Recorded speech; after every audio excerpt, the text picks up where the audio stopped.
नमस्कार दोस्तों, electrician skills YouTube channel में आपका स्वागत है। आज मैं आपको बताऊंगा इलेक्ट्रीशियन के जो महत्वपूर्ण क्वेश्चंस होते हैं ऑब्जेक्टिव टाइप के, जो परीक्षा में अक्सर कर पूछे जाते हैं, उनके बारे में मैं आपको इस वीडियो के माध्यम से डिस्कस करने वाले हैं। तो जब तक अगर आपने हमारे चैनल को सब्सक्राइब नहीं किया है तो प्लीज चैनल को सब्सक्राइब करके बेल आइकन जरूर प्रेस कर ले, ताकि आपको प्रत्येक वीडियो का नोटिफिकेशन सबसे पहले मिल सके। तो चलो शुरू करते हैं हम आज का सबसे पहला क्वेश्चन। तो शुरू करते हैं हम आज का पहला क्वेश्चन। पहला क्वेश्चन है, एक सर्किट में करंट के ओवरलोड से बचने के लिए किस डिवाइस का उपयोग करते हैं।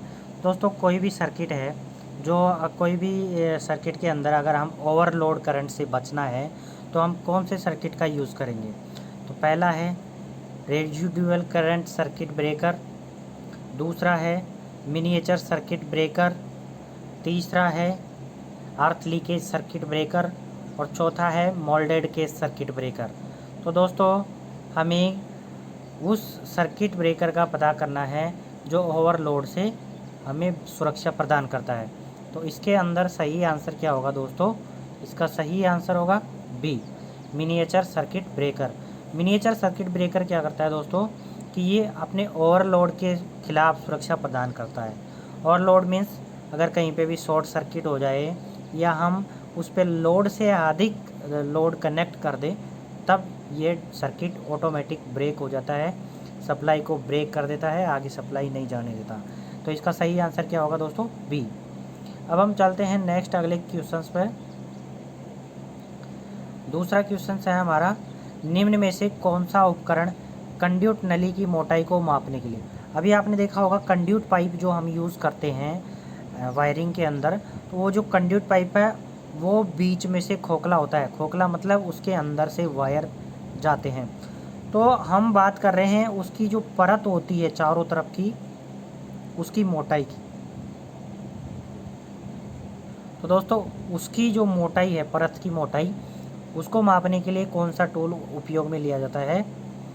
तो पहला ऑप्शन है वर्नियर कैलिपर, दूसरा ऑप्शन है मल्टीमीटर, तीसरा ऑप्शन है मापन टेप और चौथा ऑप्शन है total station.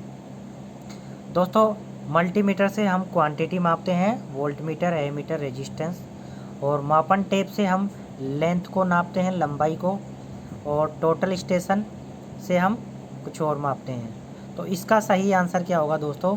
Vernier caliper. Vernier caliper जो है वो क्या करता है दोस्तों, जैसे कि हमारी कोई भी मोटाई है, उसके अंदर की मोटाई और बाहर की मोटाई, जैसे कोई ये पाइप है तो इस पाइप के बाहर की मोटाई और इसके जो अंदर की जो लेंथ है या मोटाई है, उसको दोनों को मापता है क्या? Vernier caliper. जिसको दोनों को मापने से क्या होता है दोस्तों कि अगर हम बाहर की मोटाई में से अगर अंदर की मोटाई घटा देंगे तो ये परत की मोटाई निकल के आ जाती है। तो दोस्तों, इसके अंदर हम कौन सा टूल्स यूज़ करते हैं? Vernier caliper. तो इसका सही आंसर क्या होगा? ए। अब हम चलते हैं दोस्तों नेक्स्ट क्वेश्चन पे। निम्न में से कौन सा एक तेज़ धार वाला उपकरण को स्टोर करने का सही तरीका है। तेज़ धार वाले जो उपकरण होते हैं दोस्तों, उनको सुरक्षित रखने का क्या प्रोसीजर है, क्या तरीका है। तो पहला ऑप्शन है तेज़ धार वाले उपकरणों को अन्य उपकरणों के साथ स्टोर करें। कोई भी उपकरण है उनके साथ में रख दें या तो उनको, या दूसरा ऑप्शन है तेज़ धार वाले उपकरणों को नामित टूल के साथ स्टोर करें, या नेक्स्ट ऑप्शन है हमारा तेज़ धार वाले उपकरणों को पेपर में लपेटें, या डी ऑप्शन है तेज़ धार वाले उपकरणों को गुप्त जगह में स्टोर करें। तो दोस्तों, इसका सही आंसर क्या होगा कि तेज़ धार वाले उपकरणों को हमें रखने का सही तरीका क्या अपनाना चाहिए कि उन्हें पेपर में लपेट करके रखना चाहिए। तो इसका सही आंसर क्या होगा दोस्तों? सी। इसका सही आंसर क्या होगा? सी। ऐसे हम चलते हैं अगले क्वेश्चंस पर। अगला क्वेश्चन है हमारा, एक 25 mm व्यास की नली से, एक 25 mm मतलब होता है 1 इंच, 1 इंच वाली नली से हम अधिकतम कितनी वर्ग mm वायर तैयार की जाती है। अधिकतम कितनी वर्ग mm वायर तैयार की जाती है। तो दोस्तों, 1 इंच वाले पाइप में अधिकतम हम 5 mm वाली वायर तैयार की जाती है, या इसका सही आंसर भी यही होगा। तो इसका सही आंसर होगा दोस्तों ए। अब हम चलते हैं अगले क्वेश्चंस पर। नीले रंग का साइनेज क्या दर्शाता है? मैंने पिछले वीडियोस में बताया है कि हमें जो साइन बोर्ड होते हैं वो कैसे कैसे होते हैं, कौन कौन से कलर के होते हैं और कौन कौन से कलर के साइन बोर्ड कहाँ कहाँ यूज़ करते हैं। उसके वीडियोस भी आपको हमारे चैनल की प्लेलिस्ट में जाके आपको मिल जाएंगे। तो अगर आपने हमारे वो वीडियो नहीं देखे हैं तो प्लीज़ वो वीडियो ज़रूर देख लें। तो नीले रंग का साइनेज क्या दर्शाता है? दोस्तों, नीले रंग का साइनेज दिखाता है अनिवार्यता। क्या दिखाता है दोस्तों? अनिवार्य। खतरा दिखाने के लिए रेड कलर का साइन यूज़ करते हैं, सावधान के लिए येलो कलर का, और अनिवार्यता के लिए ब्लू कलर का, और बाहर जाएं एग्जिट के लिए ये वाले, ये बेसिक साइंस वाले हैं, बेसिक साइन वाले ये ग्रीन कलर के यूज़ करते हैं। तो इसका सही आंसर क्या होगा दोस्तों? बी। नेक्स्ट है अगला क्वेश्चन, निम्न में से कौन सा एक निर्माण स्थल में प्रयोग किए जाने वाला आदर्श लाइट फीचर है? कोई भी कंस्ट्रक्शन वर्क कर रहे हैं हम, तो वहाँ पे हमने फिटिंग नहीं की अभी तक, फिटिंग नहीं की, तो कंस्ट्रक्शन वर्क करते समय हम वहाँ पर कौन सी लाइट लगानी चाहिए ताकि हमारा जो काम है वो रुके नहीं, प्रॉपर चलता रहे? पहला ऑप्शन है एलईडी लैम्प, दूसरा ऑप्शन है हैलोजन लैम्प, या तीसरा ऑप्शन है फ्लोरोसेंट लैम्प, और चौथा ऑप्शन है फैंसी लैम्प। तो दोस्तों, हम ऐसी जगह पर कौन सा कौन सा लैम्प यूज़ करते हैं? वो करते हैं दोस्तों हैलोजन लैम्प।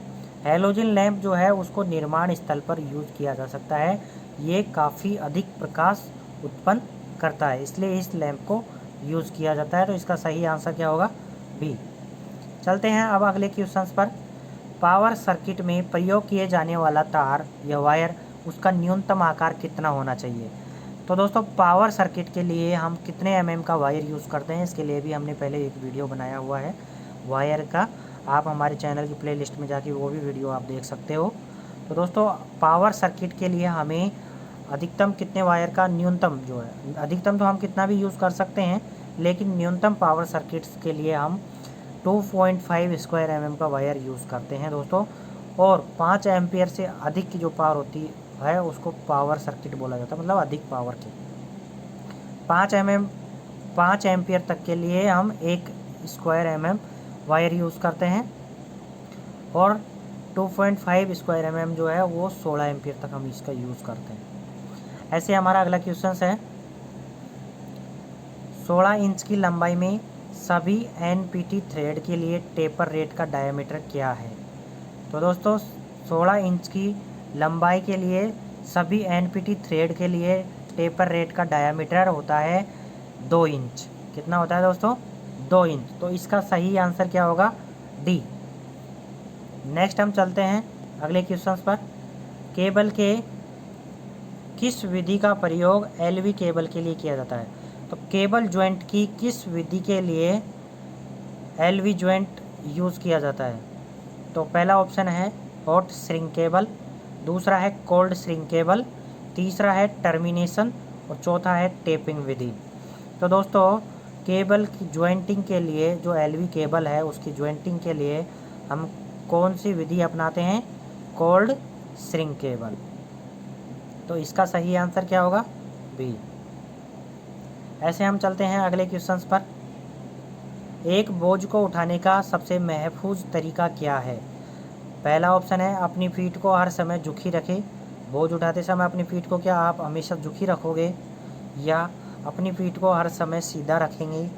ये भी गलत है। नेक्स्ट है अपने पैरों को जितना हो सके पास रखें। ये भी थोड़ा सही नहीं लगता। और डी ऑप्शन है अपने कदमों को थोड़ा दूर रखने के साथ अपनी पीठ को झुका हुआ रहने दें। तो दोस्तों, इसका सही ऑप्शन क्या होगा? डी। जो भी हम वजन उठा रहे हैं तो थोड़ा सा पीठ को नीचे करना चाहिए, फिर पैरों को थोड़ा दूर रखना चाहिए। अगर पास पास रखेंगे तो अपन गिरने का डर ज़्यादा रहता है। तो इसका सही आंसर क्या होगा? डी। ऐसे हमारा अगला क्वेश्चन है, वायरिंग के रन की निरंतरता की जांच करते समय अगर मल्टीमीटर 0 ओम की रेजिस्टेंस दिखाता है तो इसका मतलब क्या है? तो दोस्तों, अगर हम निरंतरता की जांच कर रहे हैं, कंटिन्यूटी की जांच कर रहे हैं, तो उस समय आपको क्या करना है? अगर मीटर 0 रीडिंग दे तो क्या क्या दर्शाता है 0 रीडिंग से कंटिन्यूटी टेस्टिंग में? 0 रीडिंग से हमें ये पता चलता है कि जो हमारा जो तार है या वायर है उसमें कंटिन्यूटी है, मतलब वो सही है, खराब नहीं है, तो तार में निरंतरता है। इसका सही आंसर क्या होगा दोस्तों? तार में निरंतरता है। तार में रुकावट है, ये तो मतलब ख़राब है वायर, इसकी कंडीशन में दिखाएगा। तार में कम रेजिस्टेंस है, ये भी शो करता है, लेकिन इसका सही आंसर यही होगा। तार में उच्च रेजिस्टेंस तो दिखा ही नहीं रहा, वो जीरो रेजिस्टेंस दिखा रहा है। तो आपको इसका सही आंसर क्या करना है दोस्तों? ए। ऐसे हमारा अगला क्वेश्चन है, अस्थायी लाइट को अन्य स्थानों पर स्थानांतरित करते समय अनुसरण करने योग्य सही विधि क्या है? कोई भी इलेक्ट्रिकल उपकरण है, उसको हम एक स्थान से दूसरे स्थान पर ले जा रहे हैं, तो एक स्थान से दूसरे स्थान पर ले जाने के लिए कौन सी विधि आपको अपनानी चाहिए, इसके बारे में आपको बताया। पहला है स्विच बंद करें, प्लग निकालें और स्थान बदलें। दूसरा ऑप्शन है बिना स्विच बदले सबसे पहले आपको प्लग निकाल लेना है, फिर बाद में स्विच बंद करना है और फिर स्थान बदलना है। तीसरा ऑप्शन है वायर का उपयोग करके प्लग खींचे, वायर से ही हम पकड़ के खींच ले, ना कि कोई उसके प्लग को पकड़े और उसका स्विच बंद कर दे और फिर स्थान बदल दे। नेक्स्ट है प्लग निकाले और लाइव कनेक्शन में स्थान बदल दे, मतलब प्लग निकाल दे और चालू लाइन में ही उसको उठा के ले जाएं। तो दोस्तों ये सारे ऑप्शन गलत हैं, इसमें से सही आंसर कौन सा है? ए में क्या है दोस्तों?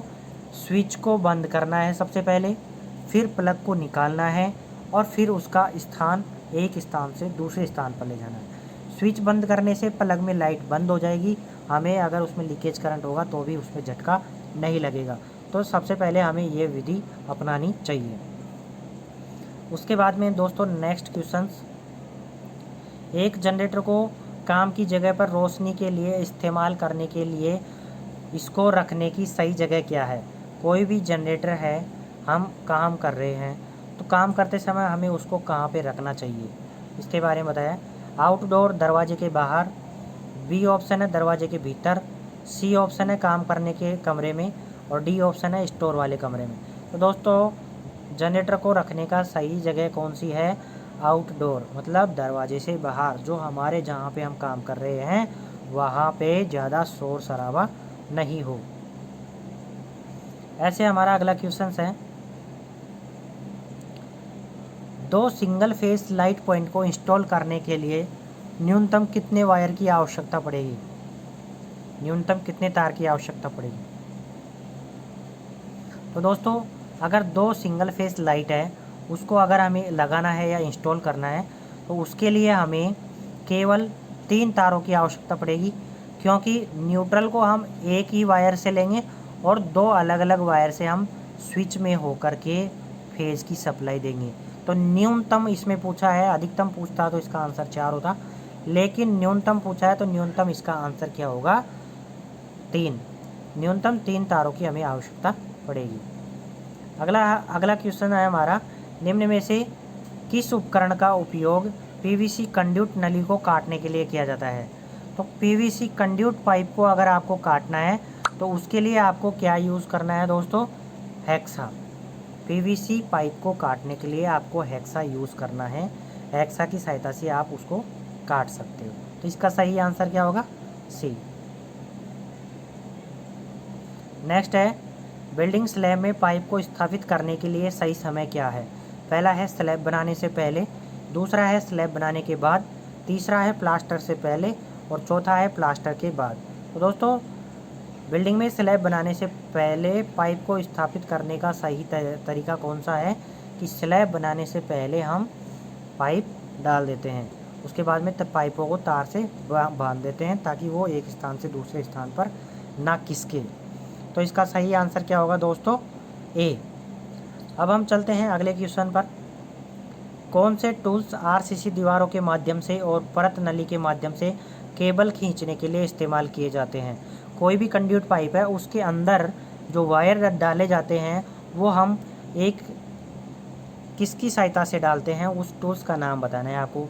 क्या नोज प्लायर हो सकता है, क्या वायर स्टीपर हो सकता है, या पाइप कटर, या फिश टेप? तो दोस्तों नोज प्लायर से हम केवल कोई छोटी छोटी धातु है उनको पकड़कर खींचने का काम करते हैं, कोई वायर है या उसको, लेकिन वायर स्टीपर का काम हम वायर को छीलने के लिए करते हैं। और पाइप कटर का काम पाइप को काटने के लिए करते हैं। और फिश टेप एक ऐसा उपकरण है जिसकी सहायता से कंड्यूट पाइप के दूसरी छोर से पहली छोर पर वायर को खींचने के लिए फिश टेप का इस्तेमाल किया जाता है, या इसको ऐसे भी बोल सकते हो हम जीआई वायर। जीआई वायर क्या होता है? गैल्वेनाइजिंग आयरन, गैल्वेनाइजिंग वायर होता है, एक पतला सा कड़क रहता है। उस वायर की सहायता से भी हम कंड्यूट पाइप के अंदर वायर खींच सकते हैं। तो इसका सही आंसर क्या होगा दोस्तों? डी। आगे हम चलते हैं दोस्तों। अगर अभी तक आपने हमारे चैनल को सब्सक्राइब नहीं किया तो प्लीज़ चैनल को सब्सक्राइब जरूर कर लें। नेक्स्ट क्वेश्चन है, निम्न में से किस पावर टूल्स का उपयोग विद्युत नली के लिए दीवार में ग्रूम काटने के लिए किया जाता है? तो दीवार में ग्रूम काटने के लिए किस नली का यूज़ किया जाता है? चेजिंग मशीन, फ्लेयरिंग मशीन, बार कटिंग मशीन या ग्राइंडिंग मशीन? तो दोस्तों ग्राइंडिंग मशीन मैंने अभी पिछले ही वीडियो में आपको बताया है कि जो ग्राइंडिंग मशीन जो होती है उसका उपयोग हम दीवार में झिरी बनाने के लिए, झिरी बनाने के उसमें पाइप डाला जाता है, तो इस टूल्स का उपयोग दीवार में झिरी बनाने के लिए किया जाता है। तो इसका सही आंसर क्या होगा? डी। अब हम चलते हैं अगला नेक्स्ट क्वेश्चन। प्रत्येक वितरण बोर्ड मतलब डिस्ट्रीब्यूशन बोर्ड में ईएलसीबी को फिक्स करना क्यों अनिवार्य है? तो ईएलसीबी हमें क्यों लगानी चाहिए उसके बारे में पूछा है इसने। पहला ऑप्शन है करंट के अति प्रवाह से सुरक्षा प्रदान करने के लिए। दूसरा ऑप्शन है वोल्टेज के अति प्रवाह से सुरक्षा प्रदान करने के लिए। तीसरा ऑप्शन है अर्थ लीकेज के खिलाफ सुरक्षा प्रदान करने के लिए। और चौथा ऑप्शन है लाइटनिंग सुरक्षा प्रदान करने के लिए। तो दोस्तों ईएलसीबी का मतलब क्या होता है? अर्थ लीकेज सर्किट ब्रेकर। इसकी फुल फॉर्म होती है अर्थ लीकेज सर्किट ब्रेकर। तो ये क्या करता है? अर्थ के खिलाफ सुरक्षा प्रदान करता है। तो इसमें सही आंसर क्या होगा? सी। नेक्स्ट हम चलते हैं अगले क्वेश्चन पर। तारों का टर्मिनेशन या अंत करने से पहले निम्नलिखित में से क्या पूरा करना चाहिए? कोई भी तार है उस पर हमें ज्वाइंट करने से पहले, उसके टर्मिनल ज्वाइंट करने से पहले हमें उसकी क्या जांच करनी चाहिए? पहला है पैमाइश, दूसरा है केबल लेबलिंग, तीसरा है निरंतरता टेस्ट और चौथा है क्लैम फिक्सिंग। तो दोस्तों इसका सही आंसर क्या होगा? कोई भी वायर को हम ज्वाइंट कर रहे हैं तो उससे पहले हमें वो जांच लेना चाहिए कि वायर हमारा सही है या नहीं है। तो उससे पहले उस जांच को क्या बोलते हैं? Continuity testing. तो इसका सही आंसर क्या होगा दोस्तों? सी। ऐसे हमारा अगला क्वेश्चन है, निम्न बिजली के संबंध में काम की सही कार्रवाई की शिनाख्त करें। पहला ऑप्शन है किसी भी आकार का फ्यूज इस्तेमाल करें। दूसरा ऑप्शन है नंगी तारों को बिजली के निर्गमन के लिए इस्तेमाल करें। तीसरा ऑप्शन है पैनल तक पहुंच को न रोके। और चौथा ऑप्शन है अति प्रवाह साई रेलेज के साथ बनी सीढ़ियों का इस्तेमाल करें। तो दोस्तों कोई भी हम बिजली के संबंध में कार्य कर रहे हैं तो जहाँ पे भी हम कार्य कर रहे हैं उसे अर्थिंग करना ज़रूरी है। तो अप्रवाहनीय मतलब जिसमें जो इलेक्ट्रिसिटी है वो प्रभावित नहीं होती है उसे बोलते हैं अप्रवाहनीय। जिसमें धारा का प्रवाह नहीं होता है, जैसे हुआ लकड़ी इत्यादि। अगर हम लोहे की भी सीढ़ी यूज़ कर रहे हैं तो उसे पहले अर्थिंग करना चाहिए, उसके बाद में ही हमें उसे उपयोग में लेना चाहिए। तो दोस्तों इसका सही आंसर क्या होगा? डी।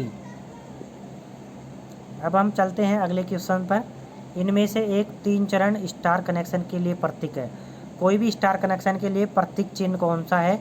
तो प्रतीक चिन्ह स्टार कनेक्शन के लिए होता है दोस्तों ये वाला। वापस बना देता हूँ मैं इस प्रकार का। तो आपको इन चारों ऑप्शन में से ऐसी कौन सी आकृति दिखाई दे रही है उसको आपको टिक करना है। तो इसका सही आंसर क्या होगा दोस्तों? ए। ऐसे हमें चलना है अगले। फ्यूज़ को एक बड़े आकार के साथ बदलने का क्या असर पड़ेगा? अगर हम फ्यूज़ को उसकी रेटिंग से अधिक रेटिंग के फ्यूज़ के साथ बदल देंगे तो उस पर क्या प्रभाव पड़ेगा? पहला ऑप्शन है संभावित तौर पर उड़ा हुआ फ्यूज़। दूसरा ऑप्शन है आपूर्ति की विफलता। तीसरा है आग की संभावना। और चौथा ऑप्शन है ग्राउंडिंग विफलता। तो दोस्तों अगर हम फ्यूज़ को मोटे तार के साथ बदल देंगे तो उसमें क्या होगा? आग की संभावना बढ़ जाती है, आग लगने का खतरा बढ़ जाता है, क्योंकि शॉर्ट सर्किट नहीं होता है उस समय, जो फ्यूज़ है वो जलता नहीं है। इसलिए हमें बड़े फ्यूज़ के साथ, बड़े रेटिंग के फ्यूज़ के साथ बदलना नहीं चाहिए, कम रेटिंग वाले फ्यूज़ के साथ ही उसे बदलना चाहिए। ऐसे हमारा अगला क्वेश्चन है, सुरक्षात्मक अर्थ कंडक्टर की रेजिस्टेंस को मापने के लिए किस तरह का टेस्ट किया जाता है। पहला है सुरक्षात्मक अर्थ निरंतरता का परीक्षण, और दूसरा ऑप्शन है पेशेंट लीकेज करंट टेस्ट, तीसरा अर्थ लीकेज करंट टेस्ट, चौथा इंसुलेशन प्रतिरोध परीक्षण। तो दोस्तों इसका सही आंसर क्या होगा, सी, अर्थ लीकेज करंट टेस्ट। अगला क्वेश्चन है, निम्न में से कौन सा एक वितरण बोर्ड को इंस्टॉल करने के लिए सुरक्षित स्थल है। कोई भी डिस्ट्रीब्यूशन बोर्ड है उसको सही कौन सी जगह पे हमें लगाना है, वो जगह आपको चूज़ करनी है। पहला है कंपाउंड की दीवार में, दूसरा है खुले आसमान वाले क्षेत्र में, तीसरा है छत के नीचे दीवार में, चौथा ऑप्शन है छत में। तो दोस्तों इसका सही आंसर क्या होगा, कंपाउंड की दीवार में नहीं लगा सकते, खुले आसमान में नहीं लगा सकते, बारिश में भीग सकता है, तो छत के नीचे वाली दीवार में हमें उसे लगाना है ताकि बारिश में भी वो भीगे नहीं। तो इसका सही आंसर क्या होगा, सी। अब हम चलते हैं नेक्स्ट अगले क्वेश्चन पर। वायरिंग में ग्लैंड्स या ग्रंथियों का क्या उपयोग करने का उद्देश्य है।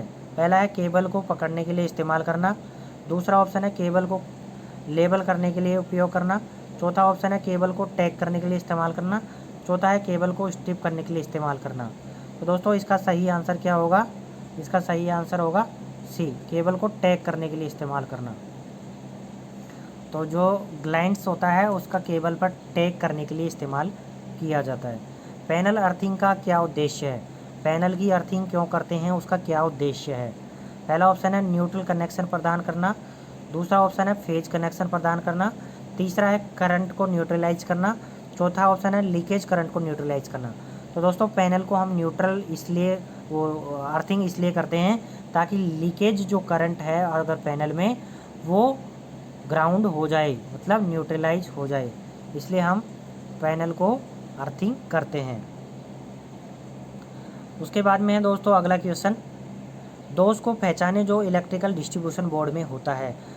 कोई भी डिस्ट्रीब्यूशन बोर्ड होता है उसके अंदर कौन से दोष होते हैं ज़्यादातर। पहला है लूज पैनल, दूसरा है पैनल तक मुश्किल पहुंच, तीसरा है सुरक्षित पैनल की ओपनिंग्स, और चौथा ऑप्शन है सर्किट लेवल्स। तो इसका सही आंसर क्या होगा, लूज पैनल, ए ऑप्शन इसका बिल्कुल राइट आंसर है। ऐसे हमारा अगला क्वेश्चन है, इलेक्ट्रिक वायरिंग त्रुटियों को खोजने के लिए कौन से उपकरण का इस्तेमाल किया जाता है। इलेक्ट्रिक वायरिंग कोई भी एरर है उसको खोजने के लिए हम कौन से उपकरण का यूज़ करते हैं। पहला है सिग्नल जनरेटर, दूसरा ऑप्शन है क्लैम्प मीटर, तीसरा ऑप्शन है ट्यूब टेस्टर, चौथा है स्पेक्ट्रम एनालाइजर। तो दोस्तों इसका सही आंसर क्या होगा, ट्यूब टेस्टर। ट्यूब टेस्टर क्या होता है, टंगस्टन लैंप के साथ टेस्टर। नेक्स्ट है हमारा, डिस्ट्रीब्यूशन बोर्ड में एमसीबी को कब प्रतिस्थापित करना चाहिए। पहला है जब एमसीबी प्रतिस्थापित का मतलब होता है दोस्तों बदलना, कि डिस्ट्रीब्यूशन बोर्ड के अंदर हमें एमसीबी को कब बदलना चाहिए। तो इसका सही आंसर क्या है दोस्तों, जब एमसीबी पुराना हो जाता है, जब एमसीबी ठीक ढंग से कार्य नहीं कर रहा है, ये तीसरा ऑप्शन है जब सहयोगी द्वारा निर्देशित किया जाता है, या चौथा ऑप्शन है जब एमसीबी गर्म हो जाता है। तो दोस्तों उस एमसीबी को बदलने का सही तरीका क्या है, जब एमसीबी काम ही नहीं कर रहा तो हमें उस समय उसे बदलना है, ना कि किसी के कहने पर हमें उसे बदलना है। तो इसका सही आंसर क्या होगा, बी आंसर इसका राइट होगा। अगला क्वेश्चन है दोस्तों, टीम के सदस्य तक काम से संबंधित जानकारी पारित करने का उद्देश्य क्या है। टीम से सदस्यों के बीच संवादहीनता से बचना, संगठन की आवश्यकताओं को पूरा करना, टीम के सदस्यों की उपस्थिति को सुनिश्चित करना, या टीम के सदस्यों के बीच संवादहीनता विकसित करना। तो दोस्तों इसका सही आंसर क्या होगा, डी, टीम के सदस्यों के बीच संवादहीनता विकसित करना। अगला क्वेश्चन है दोस्तों, और इसका लास्ट भी है, काम पर असुरक्षित काम की परिस्थितियों को सूचित करने के लिए कौन जिम्मेदार होता है। अगर आप कोई भी साइट पर काम कर रहे हो तो उसके लिए कौन जिम्मेदार है, सिर्फ सुपरवाइज़र या हर कोई व्यक्ति जिसका ध्यान उधर उस साइट पर जाए, या सी ऑप्शन है केवल स्वास्थ्य और सुरक्षा स्टाफ, या चौथा ऑप्शन है केवल लाइन मैनेजर। तो दोस्तों जहाँ पे भी काम हो रहा होता है वो सुपरवाइज़र की निगरानी में होता है और उसकी जिम्मेदारी सुपरवाइज़र की होती है, उसके लिए सुपरवाइज़र जिम्मेदार। तो नेक्स्ट अगला क्वेश्चन है हमारा, टीम के स्वास्थ्य से नए काम की विधि के बारे में सलाह लेने के लिए बात करते समय निम्नलिखित में से किससे बचना चाहिए? पहला ऑप्शन है ब्रेगिंग, डिग मारने से, हिंदी में इसका अर्थ है डिंग मारने से। दूसरा ऑप्शन है दूसरों को दोष देने से। तीसरा ऑप्शन है समूह के स्वास्थ्य के विचारों को सहारा देने से। और चौथा ऑप्शन है सक्रिय रूप से सुनो। तो दोस्तों इसका सही आंसर क्या है? अगर आप टीम के स्वास्थ्य के नए काम की विधि के बारे में सलाह लेने के लिए बात करते हैं तो आपको काम के समय मस्ती नहीं करनी चाहिए, डीग नहीं मारनी चाहिए। तो इसका सही आंसर क्या होगा दोस्तों? ए इसका राइट आंसर होगा। ऐसे हमारा अगला क्वेश्चन है, अग्निशमन क्या है? फायर फाइटर क्या है? पहला है आग के साथ कार्य करना, दूसरा है आग बुझाने की प्रक्रिया, तीसरा है आग के बारे में अध्ययन, चौथा है गर्म क्षेत्रों में काम करना। तो दोस्तों अग्निशमन क्या है? अग्निशमन एक यंत्र होता है जो आग बुझाने के काम आता है। तो इसका सही आंसर क्या होगा? आग बुझाने की प्रक्रिया। नेक्स्ट अगला क्वेश्चन है हमारा, टीम में एक साथ काम करते हुए सहकर्मी से विश्वास और सम्मान हासिल करने के लिए क्या करना चाहिए? तो सम्मान हासिल करने के लिए आपको क्या करना चाहिए दोस्तों? पहला है उनसे पूछो कि वो क्या सोचते हैं। पहला है बात को बढ़ावा दो। तीसरा ऑप्शन है अच्छी वाहवाही बिखेरे। चौथा ऑप्शन है उनका उधार चुका दे। दोस्तों इसका सही आंसर क्या है कि उनके एक बार आपको पता होना चाहिए कि हमारा बॉस हमसे क्या चाहता है, इसलिए उसकी क्या सोच है हमारे प्रति, उसको आपको जानना बहुत ज़रूरी है। इसका सही आंसर क्या होगा? ए। ऐसे हमारा अगला क्वेश्चन है, कार्य अनुसूची का क्या उद्देश्य है? अगर अभी तक हमारे चैनल को सब्सक्राइब नहीं किया है तो प्लीज़ चैनल को सब्सक्राइब करके बेल आइकन जरूर प्रेस कर लें। तो कार्य अनुसूची का क्या उद्देश्य है दोस्तों? कार्य प्रगति को ट्रैक करना, काम की गुणवत्ता को ट्रैक करना, श्रमिकों के कल्याण को ट्रैक करना या श्रमिकों की उपस्थिति को ट्रैक करना। तो दोस्तों कार्य अनुसूची का उद्देश्य है कि काम कितना हो चुका है हमारा, तो काम की प्रगति को चेक करना। ये किसका उद्देश्य है? कार्य अनुसूची का। तो सही आंसर क्या होगा दोस्तों? ए इसका राइट आंसर होगा। ऐसे हमारा अगला क्वेश्चन है, सहकर्मी से वांछित नतीजे हासिल करने के लिए या हासिल करने के मकसद से दिए गए काम में असफलता का क्या कारण हो सकता है? पहला है रोक टोक, दूसरा है जिम्मेदारी, तीसरा है अथॉरिटी, चौथा है हिदायतें या निर्देश और चौथा है हिदायतें एवं निर्देश। दोस्तों इसका सही आंसर क्या होगा कि अगर हमें अपने सहकर्मी से अच्छा रिजल्ट निकलवाना है तो उसे बार बार नहीं टोकना चाहिए, उसे केवल एक बार ही ट्रेनिंग देकर समझा देना चाहिए। बार बार रोक टोक करने से भी काम में बाधा उत्पन्न होती है, तो ये आपको नहीं करना चाहिए। नेक्स्ट है, इलेक्ट्रिक वायरिंग की जगह की देख रेख की योजना से पहले किसका ध्यान रखना चाहिए? इलेक्ट्रिक वायरिंग की जगह की देख रेख की योजना से पहले किसका ध्यान रखना चाहिए? पहला है टूल स्टेटस का, दूसरा है वर्क स्टेटस का, तीसरा है कंपनी सारणी का, चौथा है सहयोगी सारणी का। तो दोस्तों कोई भी काम करने से पहले, कोई भी काम शुरू करने से पहले हमें ये पता कर लेना चाहिए कि वो काम एक्चुअल में कितना हो चुका है और कितना बाकी है। तो वर्क स्टेटस हमें जान लेना चाहिए कि वर्क स्टेटस उसका क्या है। तो इसका सही आंसर क्या होगा दोस्तों? बी राइट इसका आंसर होगा। ऐसे हमारा अगला क्वेश्चन है, इनमें से कौन सा एक टर्मिनेशन के लिए सबसे ज़रूरी उपकरण है? तो कोई भी वायर को टर्मिनेशन मतलब उसके ऊपर लगाना या टर्मिनेशन करना, उसके लिए कौन सा उपकरण है? स्प्लाइसर, कैंची, हेक्सा या चाकू? तो सही टूल्स कौन सा है दोस्तों? स्प्लाइसर। स्प्लाइसर क्या होता है दोस्तों? कोई भी वायर है उसका टर्मिनेशन करने के लिए काम में लिया जाता है। नेक्स्ट है दोस्तों, कार्य को निष्पादित करने के लिए निम्न में से किस संसाधन नहीं माना जाता है? निम्न में से किसे संसाधन नहीं माना जाता है?